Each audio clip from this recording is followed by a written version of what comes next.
삼성전자 주주 여러분 반갑습니다. 한 주 장이 끝났습니다. 이번 주 반도체 화면을 보면서 모처럼 숨통이 트였던 분도 계실 테고 너무 빠르게 움직여서 오히려 손이 더 꼬인 분도 계실 겁니다. 며칠 전까지만 해도 반도체가 끝난 것처럼 겁을 주더니 분위기가 바뀌자 삼성전자와 SK하이닉스를 지금이라도 따라가야 한다는 이야기가 쏟아졌죠. 보유자는 더 들고 갈지 고민되고 현금 대기자는 놓쳤다는 불안이 커집니다. 그런데 랠리에서 계좌를 지키는 사람은 가장 큰 양봉을 마친 사람이 아니에요. 급등이 나온 뒤에도 어떤 돈이 남아있는지 확인한 사람입니다. 이번 반등에는 분명한 배경이 있습니다. 미국 소비자 물가 상승률이 전월보다 둔화되면서 금리 부담이 한결 가벼워졌고 생산자 물가까지 시장을 크게 자극하지 않으면서 기술주를 누르던 압력이 줄었어요. 미국에서는 마이크론이 4% 넘게 올랐고 샌디스크는 두 자릿수 상승을 보였습니다. 필라델피아 반도체 지수도 7월 말 저점에서 빠르게 회복하며 반도체 강세장 기준으로 자주 언급되는 20% 반등선에 가까워졌죠. 단순히 한국에서만 삼성전자 이야기가 커진 게 아니라 미국 메모리와 반도체 전반의 분위기가 함께 돌아선 겁니다. 국내에서도 목요일까지 외국인과 기관의 움직임이 강했습니다. 코스피에서 외국인은 2조 원 넘게 순매수했고 기관도 매수에 가세했어요. 삼성전자와 SK하이닉스가 함께 강해지면서 지수 반등의 중심을 만들었습니다. 이건 개인만 몰려서 만든 움직임과는 성격이 다릅니다. 외국인 현물과 기관 자금이 대형 반도체주로 들어왔다는 건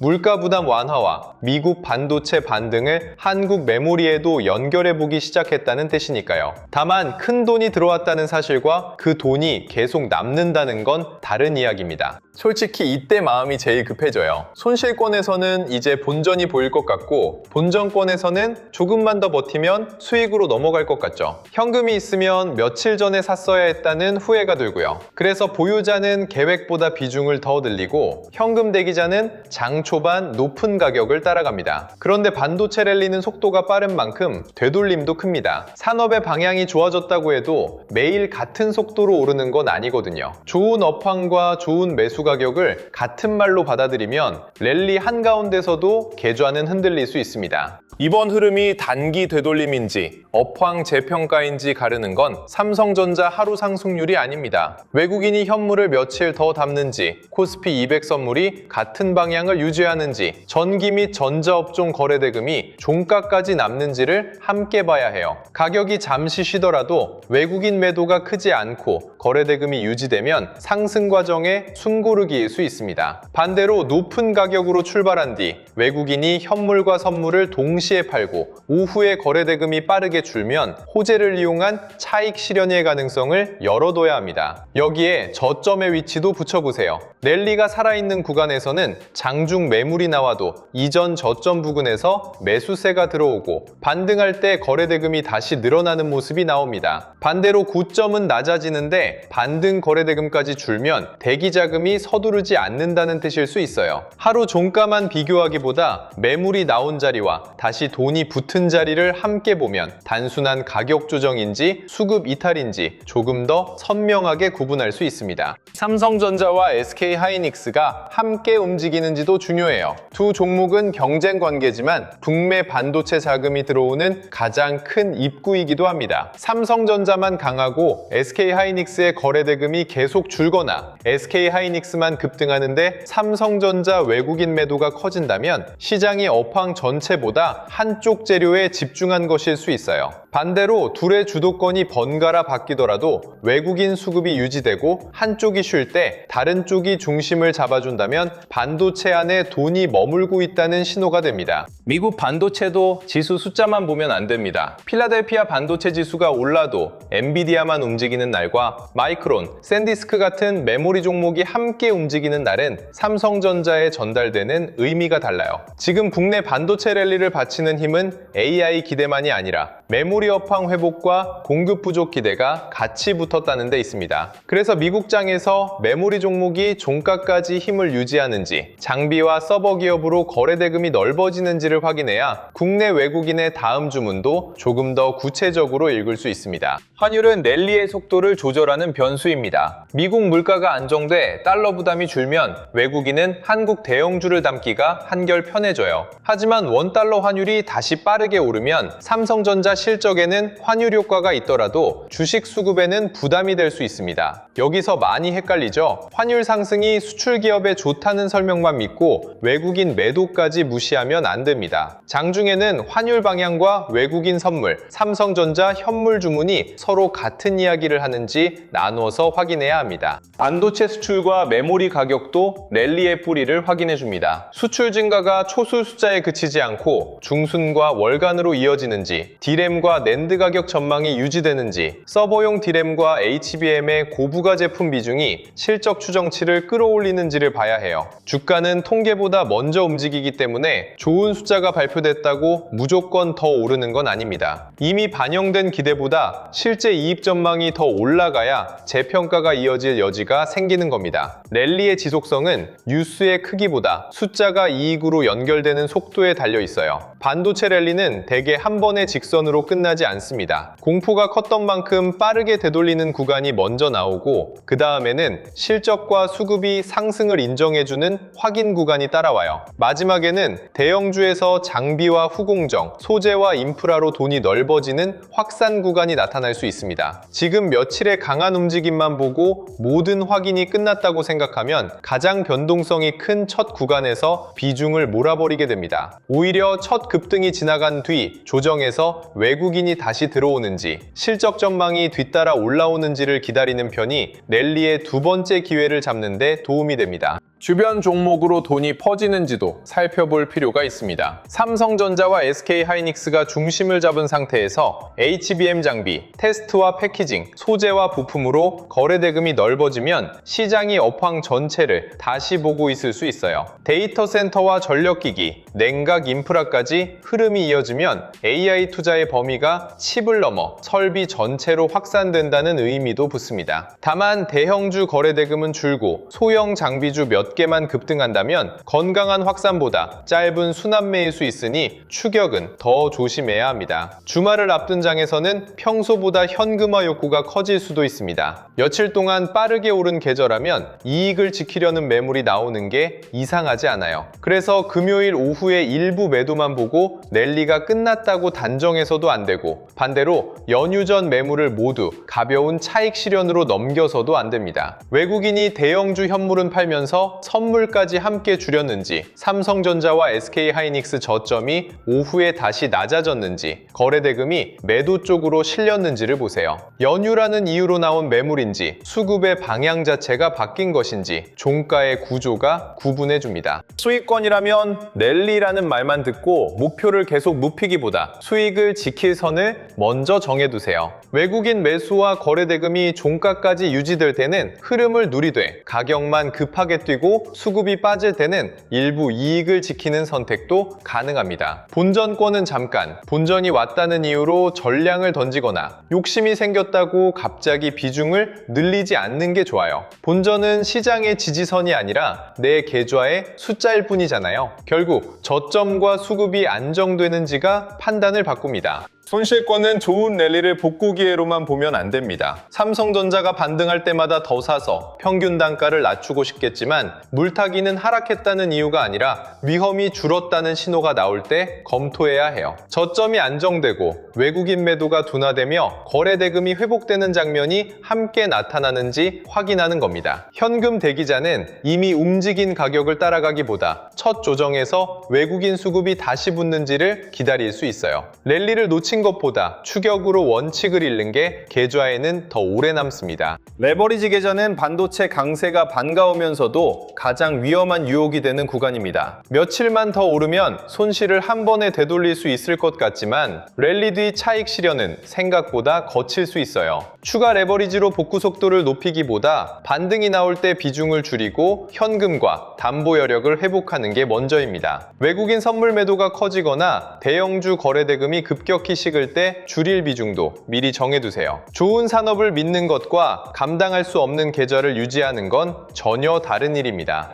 문제는 이 신호들이 한꺼번에 같은 시간에 나오지 않는다는 겁니다. 미국 반도체는 밤에 움직이고 환율과 선물은 장 시작 전부터 달라집니다. 삼성전자 외국인 현물을 보고 있는 사이 SK하이닉스에 돈이 먼저 들어갈 수 있고 대형주를 확인한 뒤에는 장비와 후공정이 이미 빠르게 움직여 있을 수 있죠. 기사를 하나씩 찾아보면 정보는 많아지는데 정작 보유할지 기다릴지 줄일지는 더 헷갈립니다. 반도체 랠리에서 필요한 건 호재를 한 줄 더 아는 게 아니라 시간에 따라 달라지는 돈을 내 계좌의 행동으로 바꾸는 기준입니다. 삼성전자 실시간 대응 알림센터는 이번 랠리가 계속된다고 단정하는 공간이 아닙니다. 외국인 현물과 선물, 환율, 미국 메모리주, SK하이닉스, 반도체 섹터 거래 대금을 연결해 지금 들어온 돈이 업황을 보고 온 것인지 짧은 되돌림을 노린 것인지 확인하는 곳이에요. 상승장에서는 무조건 더 사라고 재촉하지 않고 하락장에서는 좋은 업황이라는 말로 버티기만 하게 만들지 않습니다. 신호가 살아있으면 불필요한 공포를 줄이고 신호가 약해지면 확신보다 계좌 위험을 먼저 낮추는 쪽으로 기준을 바꿉니다. 결국 방향을 대신 정하는 곳이 아니라 장이 달라질 때 판단도 함께 달라질 수 있도록 근거를 이어드리는 겁니다. 한 주가 끝난 뒤에는 이번 반도체 랠리를 세 장면으로 다시 나눠봅니다. 외국인이 삼성전자와 SK하이닉스 현물을 실제로 얼마나 담았는지, 장중 들어온 기관과 프로그램 자금이 종가까지 남았는지, HBM 장비와 후공정으로 거래 대금이 건강하게 넓어졌는지를 확인해요. 상승폭이 컸다는 이유로 랠리라고 부르는 게 아니라 돈의 주체와 머문 시간, 퍼진 범위를 함께 보는 겁니다. 그래야 주말 동안 희망만 키우거나 작은 흔들림 하나에 다음 주 계획을 전부 바꾸는 일을 줄일 수 있습니다. 여기서는 신호가 맞지 않을 때도 그대로 보여드립니다. 미국 메모리주는 강한데 원달러 환율이 급하게 오를 수 있고 외국인은 코스피 선물을 사는데 삼성전자 현물에서는 차익 실현할 수도 있어요. SK하이닉스 거래대금은 살아있는데 후공정과 장비가 식는 날도 있습니다. 이런 날 모든 신호를 억지로 상승이나 하락 한쪽에 끼워 맞추지 않습니다. 어느 신호가 먼저 바뀌었고 무엇이 다시 확인돼야 비중을 늘릴 수 있는지, 반대로 어떤 조합이면 기존 수익부터 지켜야 하는지 행동의 우선순위를 나눠드리는 겁니다. 목요일까지 외국인이 코스피에서 2조 원 넘게 순매수했다는 건 분명 반가운 변화입니다. 하지만 그 숫자 하나로 삼성전자 매수를 결정하게 하지는 않습니다. 외국인 자금이 지수 선물과 대형 반도체 현물에 함께 들어왔는지, 이후 매도가 나오더라도 이전보다 강도가 둔화되는지, 환율이 외국인에게 계속 우호적인지를 연결합니다. 큰 매수 하루보다 매도할 때 덜 빠지고 다시 살 때 거래 대금이 붙는 구조가 만들어지는지가 더 중요하거든요. 센터에서는 외국인이 돌아왔다는 기사보다 외국인이 어떤 방식으로 머무는지를 추적합니다. 이런 판단을 혼자 이어가기 어려웠던 분들을 위해 영상 아래 더보기란에 삼성전자 실시간 대응 알림센터 공식 신청 페이지를 열어두었는데요. 단순히 삼성전자가 오른다, 내린다는 알림을 받는 곳이 아니에요. 한 주 마감 수급을 바탕으로 미국 반도체와 환율이 다음 거래일 환경을 어떻게 바꾸는지, 외국인의 큰 매수가 계속되는지, 차익 실현으로 돌아서는지, 삼성전자와 SK하이닉스 가운데 어디에 돈이 먼저 붙는지를 순서대로 확인할 수 있습니다. 링크가 필요한 이유는 뉴스를 더 많이 받기 위해서가 아니라 다음 장에서 같은 실수를 반복하지 않을 행동 기준을 준비하기 위해서입니다. 주말에는 미국 시장이 만든 마지막 신호를 먼저 붙입니다. 필라델피아 반도체 지수가 저점 대비 빠르게 회복한 뒤에도 메모리주 매수세가 남는지, 마이크론과 샌디스크의 강세가 하루 반응으로 끝나는지, 엔비디아와 서버 및 장비 기업까지 AI 투자 기대가 넓어지는지를 확인해요. 미국 지수가 오른다고 국내 삼성전자가 그대로 따라가는 건 아닙니다. 달러와 금리, 원달러 환율까지 연결해야 외국인이 한국 대형주를 계속 담을 환경인지 판단할 수 있습니다. 다음 장 시작 전에는 시초가를 맞추는 게 아니라 주문이 들어올 길을 좁혀둡니다. 미국 메모리와 환율이 우호적이고 외국인 선물 분위기까지 받쳐주면 대형주 수급이 이어질 가능성을 열어둘 수 있어요. 반대로 미국 반도체가 올라도 환율이 급하게 뛰거나 선물 매도가 커지면 높은 출발을 추격하지 않도록 속도를 늦춥니다. 같은 호재라도 시장이 이미 얼마나 반영했는지에 따라 행동은 달라져야 하니까요. 주말 사이 새로운 뉴스가 나와도 뉴스의 방향만 전달하지 않습니다. 공급 부족이나 HBM 수주 기대가 커졌다면 삼성전자 실적 추정치와 미국 메모리주가 실제로 반응하는지 붙이고 금리나 환율 부담이 생기면 외국인 선물과 야간 흐름이 얼마나 흔들리는지 확인해요. 좋은 뉴스인데 관련 종목이 더 오르지 못하면 이미 반영된 기대가 큰지 살펴보고 불편한 뉴스에도 저점이 높아지면 매도 압력이 약해졌는지 봅니다. 뉴스의 제목보다 가격과 수급이 그 뉴스를 받아들이는 방식을 알려드리는 겁니다.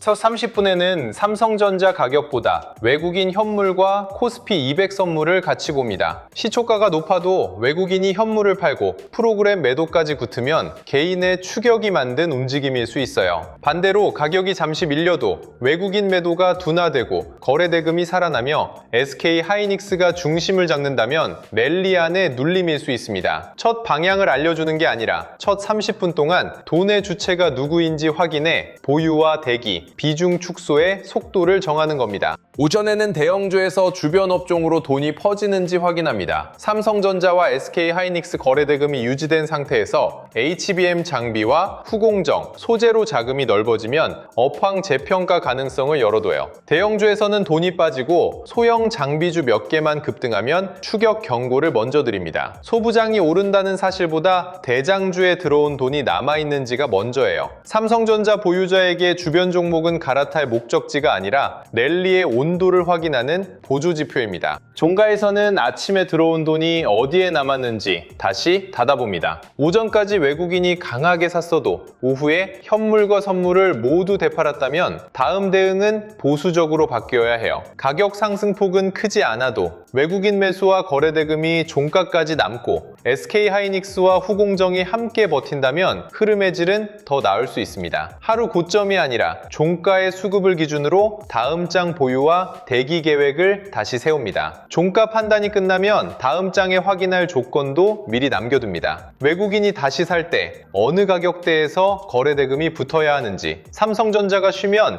SK 하이닉스가 반도체 수급을 받아주는지, 두 대형주가 함께 흔들릴 때 후공정과 장비까지 매물이 번지는지를 정해두는 거예요. 장이 열린 뒤 감정으로 새 계획을 만드는 게 아니라 전날 남은 돈을 기준으로 행동 순서를 이어가기 때문에 급등과 급락 모두에서 판단 속도를 조절할 수 있습니다. 계좌별 안내도 같은 문장으로 보내지 않습니다. 수익권에는 랠리를 누리면서 이익을 지킬 조건을, 본전권에는 본전 숫자보다 수급 안정 여부를 연결합니다. 손실권에는 저점 안정과 외국인 매도 둔화, 거래 대금 회복이 함께 확인될 때만 물타기를 검토하게 하고요. 현금 대기자에게는 첫 급등을 놓쳤다는 불안으로 몰아서 들어가지 않도록 두 번째 수급을 기다릴 기준을 드립니다. 레버리지 계좌는 추가 매수보다 비중 축소와 현금 회복을 먼저 붙입니다. 특히 급등 뒤 첫 조정에서는 계좌마다 느끼는 감정이 완전히 다릅니다. 수익권은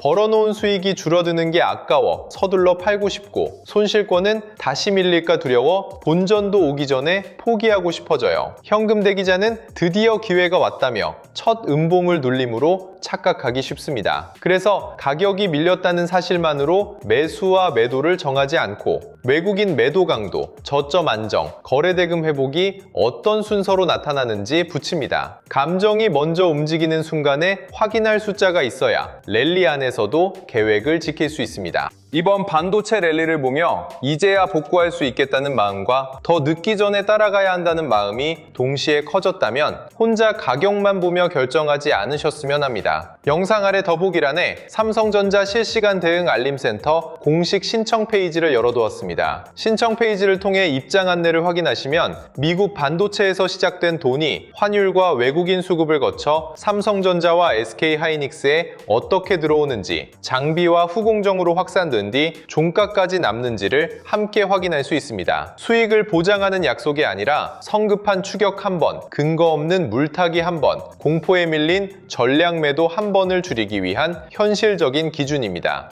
반도체 랠리는 분명 반가운 변화입니다. 미국 물가 부담이 줄고 메모리 종목이 살아났으며 국내에서도 외국인과 기관 자금이 대형 반도체로 들어왔어요. 그렇다고 며칠의 급등만으로 모든 위험이 사라진 건 아닙니다. 외국인 현물과 선물, 환율, 미국 메모리, 삼성전자와 SK하이닉스 거래 대금이 여러 거래일에 걸쳐 같은 방향을 만드는지 확인해야 합니다. 랠리를 믿되 첫 가격을 믿지는 마세요. 들어온 돈이 쉬는 날에도 남아있는지가 다음 흐름을 결정합니다. 상승장에서는 몰아서 따라가지 말고 흔들리는 날에는 업황이 좋다는 이유만으로 조건 없이 물을 타지 마세요. 수익권과 본전권, 손실권과 현금 대기자의 행동은 달라야 하고 레버리지 계좌는 복구보다 생존이 먼저입니다. 이번 주 큰 움직임보다 다음 주 두 번째 수급을 확인하는 사람이 반도체 호황도 더 오래 가져갈 수 있습니다. 다음 영상에서는 더 좋은 소식으로 찾아뵙겠습니다. 오늘도 시청해주셔서 감사합니다.